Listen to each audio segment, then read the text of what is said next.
시작. 여호와여, 나의 대적이 어찌 그리 많은지요. 일어나 나를 치는 자가 많으니이다. 많은 사람이 나를 대적하여 말하기를 그는 하나님께 구원을 받지 못한다 하나이다. 여호와여, 주는 나의 방패시요 나의 영광이시요 나의 머리를 드시는 자이시니이다. 아멘. 함께 기도하시고 하나님 말씀 열겠습니다. 하나님 아버지 감사합니다. 이 아침에도 위의 것을 구합니다. 보좌에 앉으신 주님께서 이 시간 말씀과 성령으로 우리를 다스려 주시옵소서. 예수님의 이름으로 기도드렸습니다. 아멘. 오늘은 영원히 부를 이름, 영원히 부를 이름이라는 제목으로 우리 하나님 말씀 함께 나누도록 하겠습니다. 이 시편 3편은 다윗의 시인데 표제를 보시면 다윗이 그의 아들 압살롬을 피할 때에 지은 시라 이렇게 기록을 했습니다.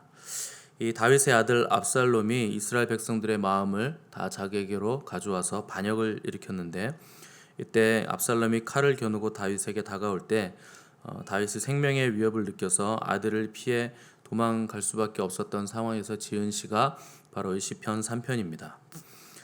이런 종류의 시를 우리가 탄원시라고 부르는데, 탄원시란 뭔가 현재의 고통과 괴로움으로 인해서 하나님의 도움을 간구하는 시가 바로 탄원시입니다. 하나님은 다윗에 대해서 말씀하실 때 다윗은 내 마음에 합한 자다, 내 마음에 꼭 든다 이렇게 말씀을 하셨고, 다윗은 어릴 때 골리앗을 이김으로 인해서 이스라엘의 영웅으로 떠오른 사람이었는데, 이런 시들을 보면 다윗의 삶은 결코 순탄한 삶이 아니었다 하는 것을 우리가 잘 알 수가 있습니다. 1절 보시면 여호와여, 나의 대적이 어찌 그리 많은지요. 일어나 나를 치는 자가 많으니이다. 이렇게 시작을 하고 있습니다. 다윗은 자신을 죽이려는 사람이 너무 많습니다. 또 나를 경멸하고 모욕하는 사람들이 너무나 많다 하는 것을 지금 하나님께 탄원을 하고 있는 것입니다. 1절과 2절 두 절에서만 많다라는 단어가 3번이나 나오는데, 이것은 다윗이 처한 상황이 굉장히 어려웠다 하는 뜻입니다.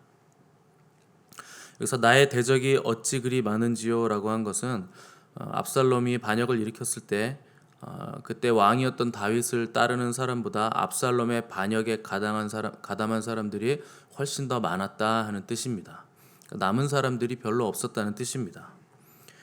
다윗이 권력을 가지고 있을 때는 앞에서 헤헤거리던 사람들이 이제 강해 보이는 또 다른 권력자가 등장하니까 금방 반대편으로 다 넘어갔다 하는 것입니다. 다윗이 권력을 잃는 것처럼 보이니까 다윗을 따르던 신하들의 태도도 돌변하고, 또 그동안 친구라고 여겼던 사람들의 태도도 다 돌변하게 된 것입니다.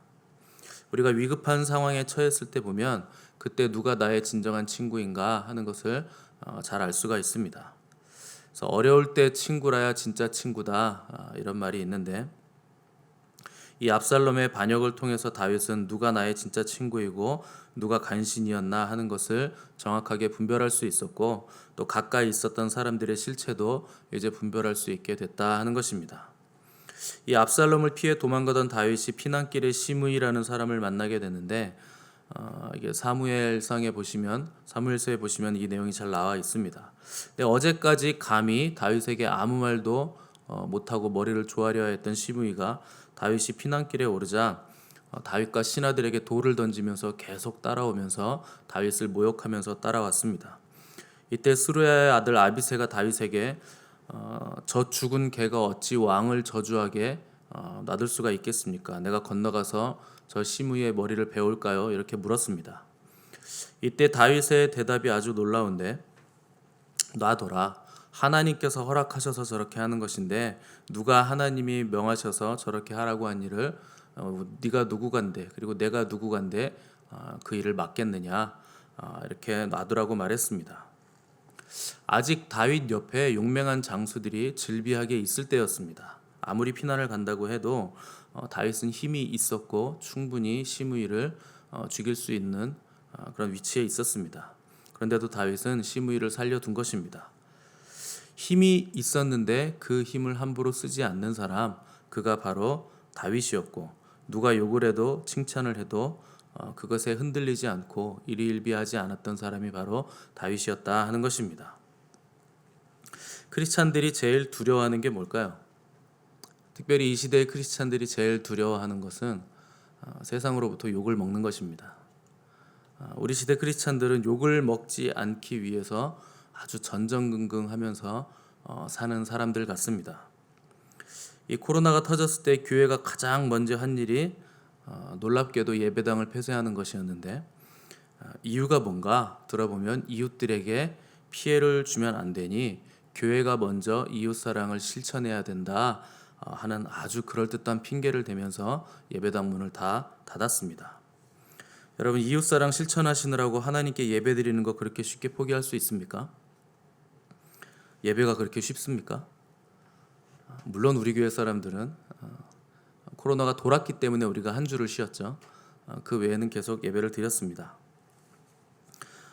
사람들은 굉장히 예배를 쉽게 생각합니다. 그리고 하나님께 예배드리는 것보다 이웃에게 배려하는 걸 교회가 더 중요하게 생각합니다. 하나님 없이 이웃사랑은 불가능합니다. 순서가 바뀐 겁니다. 예배를 폐쇄하고서 이웃사랑을 실천할 수 있습니까? 불가능합니다. 앞뒤가 바뀐 겁니다. 크리스찬들이 세상이 욕하는 것에 대해서 벌벌 떨고 있기 때문에 이런저런 핑계를 대면서 욕먹을 짓을 아예 하지 말자 이러면서 문을 닫은 것입니다. 오늘날 크리스찬들은 마땅히 감당해야 될 모욕과 핍박을 감당하지 않습니다. 그 모욕과 핍박이 우리의 상급이라고 예수님이 말씀하셨는데도 우리는 무조건 모욕과 핍박, 세상으로부터 욕먹는 일은 당하지 않으려고 전전긍긍하면서 살고 있다 하는 것입니다. 예수님은 나로 인해서 욕먹고 오해받고 매를 맞으면 기뻐하라, 하늘에서 너희 상이 큼이라, 성경에 이렇게 버젓이 말씀을 하셨고 예수님이 직접 말씀하신 것을 성경이 기록하고 있는데도 우리는 욕먹는 것을 극도로 피하고 싫어한다 하는 것입니다. 바울은 고린도전서 4장 12절에서 모욕을 당한 즉 축복하고 박해를 받은 즉 참으라 이렇게 기록을 했습니다. 욕 좀 먹으면 어떻고 비방을 당하면 좀 어떻습니까? 욕이 뼛속까지 들어옵니까? 교회 안에서도 누가 무슨 말만 하면 상처받았다 그러고 교회 안 나오고 잠수 타고 이렇게 하시는데 목사가 설교 시간에 자기한테 한 얘기도 아닌데 그걸 자기 얘기로 들어서 상처받았다고 안 나오시는 분들도 있습니다. 도대체 무슨 상처를 받으시는 겁니까? 교회 안에서. 여러분 채찍에 맞으셨습니까? 창에 찔리셨습니까? 십자가에 달리시고 가시 면류관을 쓰셨습니까? 교회에서 무슨 상처를 그렇게 받는지 저는 도대체 이해가 안 가는데, 예수님을 믿으면 예수님이 당하신 고난과 모욕을 당하는 것도 마땅한 겁니다. 고난 가운데 가장 가벼운 고난이 모욕당하고 욕먹는 겁니다. 그건 아주 기초적인 고난입니다. 그것도 못 당하면 예수님 때문에 당하는 고난은 시작도 못한 것입니다. 크리스찬은 원래 욕을 먹고 고난을 당하고 모욕을 당하는 사람들입니다.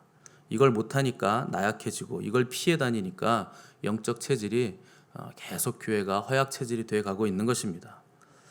어떻게 모든 사람에게 욕을 안 먹고 살 수가 있습니까? 일반 사람들도 그렇게 못 살고 더욱이 크리스찬들은 더욱 그렇게 살 수가 없습니다.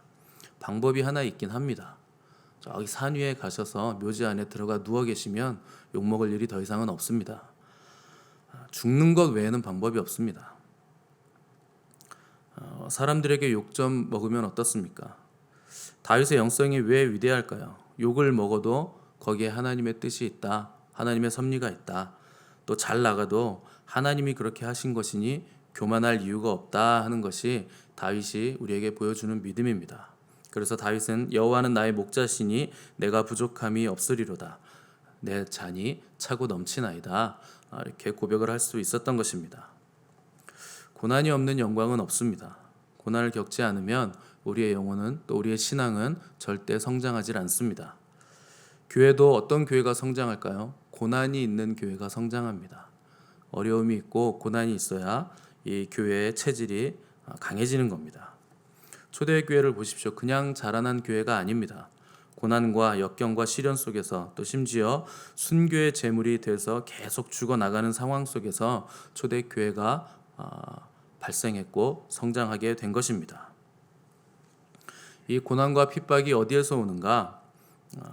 교회 밖이 아니라 교회 안에서 오고 또 가족과 친척 밖에서 오는 것이 아니라 안에서 오는 것입니다. 이것이 가장 기초적인 고난입니다. 우리는 남이 고난 당해서 우는 것은 그냥 대수롭지 않게 여기면서 내가 고난 당하고 울어야 할 일은 없어야 된다고 자꾸 생각합니다. 왜 우리는 자꾸 고난과 눈물을 면제받아야 된다고 생각을 하는 것입니까? 이것이 오늘날 교회의 가장 큰 문제입니다. 이 안일함과 나태함, 영적으로 나약하고 허약 체질에 빠진 교회가 된 것이 우리 시대 교회의 큰 문제입니다. 내 눈물이 있어야 되고 내 고난이 있어야 됩니다. 내 고통과 눈물이 있을 때 그것만이 진짜고 그것을 통해서 이루어진 것만 우리의 열매로 남게 되는 것입니다. 성경을 보시면 이때 다윗이 피난길을 갈 때 머리를 가리우고 맨발로 걸어가며 크게 울었다. 이렇게 사무엘서에서 기록을 하고 있습니다. 이때 울면서 다윗은 하나님께 기도하고 자기 아들로부터 도망친 것이고 그런 와중에서 자기 생애 가장 큰 실수요 죄악이었던 이 밧세바 사건을 다윗은 기억하고 있었을 것입니다. 다윗은 아무도 모르게 밧세바와 동침하고 또 그의 충성된 신하였던 밧세바의 남편 우리아를 전장에서 죽이라 이렇게 살인 교사까지 내림으로 인해서 하나님은 다윗에게 네가 무죄한 사람의 피를 흘리게 하였으므로 칼이 네 집에서 떠나지 않게 될 것이다 이렇게 판결을 내리셨습니다. 그리고 얼마 지나지 않아서 아들이 이복 누이를 성폭행했고 이때 압살롬이 그 아들을 죽이는 일이 발생하면서 다윗 집안에 이 칼싸움이 시작되게 된 것입니다. 근데 이제는 한술 더 떠서 압살롬이 군대를 모아서 아버지를 향해서 진격해오는 이 고통스러운 경험을 다윗이 지금 하고 있는 것인데 이 모든 일의 근원 출발점은 어디에서부터 출발했는가? 바로 다윗이 죄를 저지른 그 밧세바와의 그 간음 사건 때문에 이런 일들이 일어났다 하는 것입니다. 하나님은 그때 다윗에게 너는 은밀히 행하였으나 나는 온 이스라엘 앞에서 백주의 이 일을 행할 것이다 이렇게 말씀하시므로 다윗이 어려운 일을 겪을 때마다 그 원인이 다윗의 죄 때문이라 하는 것을 온 이스라엘 백성이 다 알게 될 것이다 이렇게 선포를 하신 것입니다. 2절을 보시면 많은 사람이 나를 대적하여 말하기를 그는 하나님께 구원을 받지 못한다 이렇게 기록을 했습니다. 다윗이 어려움을 당할 때 이스라엘 백성들은 너의 하나님이 어디 있느냐? 네가 그렇게도 믿는 하나님도 너를 버리지 않았느냐? 다 너의 그 죄 때문이 아니냐? 이렇게 말한다는 것입니다. 우리가 어렵고 힘든 일을 당할 때 믿지 않는 사람들이 우리에게도 똑같이 말할 겁니다. 너는 하나님 믿는다면서 왜 그렇게 가난하냐? 왜 맨날 그렇게 어려운 일이 생기느냐? 왜 집안에 우환이 그렇게 많으냐? 이렇게 말을 하는 것입니다. 왜 우리가 하나님을 믿는데도 어려운 삶을 살까요? 여러분 하나님을 믿으면 어려운 일이 다 면제됩니까? 고통스러운 일들이 다 사라집니까? 무조건 복을 받고 장수하고 부자 됩니까? 절대 그렇지 않습니다. 우리를 향한 하나님의 계획과 부르심은 이 땅에서 세상 사람들이 말하는 그 복들보다 훨씬 더 크고 위대한 것이기 때문에 우리에게 어려움과 고통스러운 일이 계속 온다 하는 것입니다. 그 어렵고 힘든 과정 중에서도 오직 하나님만 의지해서 그 어려움들을 헤쳐나감으로 인해서 하나님이 원하시는 장성한 분량으로 우리의 믿음이 자랄 수 있도록 하나님께서 계속 우리를 이끌어 가시는 것입니다. 하나님은 우리가 세상 사람들과 똑같은 방법으로 사는 것을 절대 원치 않으십니다. 그런데도 많은 크리스찬들이 왜 세상은 저런데 나는 이 모양인가 하면서 불평을 하고 원망을 합니다. 우리가 반드시 기억할 것이 있는데 우리의 환경은 절대 우리의 적이 아닙니다. 환경은 우리의 믿음을 키우려고 하나님께서 우리에게 허락하신 우리의 도움이고 우리의 아군이고 우리 편이 바로 환경입니다. 합력하여 선을 이루기 위해서 환경이 우리를 도와주고 있다 하는 것입니다. 하나님이 계시는 한 환경도 우리 편입니다. 그러니까 크리스찬들은 환경 얘기를 그만하셔야 되고 우리 주님에 대해서 말하고 선포를 하셔야 되는 겁니다. 환경 탓하고 남 탓하면 우리가 세상 사람과 다를 바가 뭡니까? 이 죽은 물고기는 물결을 따라서 떠내려가지만 살아있는 물고기는 물결을 거슬러서 올라가는 것입니다. 우리는 세상 사람들과는 반대로 환경을 거슬러 올라가는 사람들입니다. 성경은 그것을 죄와 싸운다 이렇게 표현을 하고 있는 것입니다. 3절 보시면 다윗은 여호와여 주는 나의 방패시요 나의 영광이시요 나의 머리를 드시는 자이시니이다. 이렇게 고백을 드렸습니다. 이거 굉장히 뜬금없는 고백입니다. 위에서는 탄원하고 절망을 얘기하다가 갑자기 분위기가 바뀌어서 여호와를 부르더니 주님은 나의 방패시고 나의 영광이시고 나의 머리를 높이 드실 분은 오직 주님밖에 없습니다. 이렇게 고백을 드린 겁니다. 다윗은 어떤 사람인가? 고통과 탄원 속에서도 결국 하나님께로 돌아가는 사람이었다 하는 것입니다. 모든 사람이 손가락질하며 조롱할 때, 또 사람에게 배반을 당해서 상처받았을 때, 또 과거의 죄악이 또 상처가 되어 다시 나를 아프게 찌를 때 여러분은 어떻게 하시겠습니까?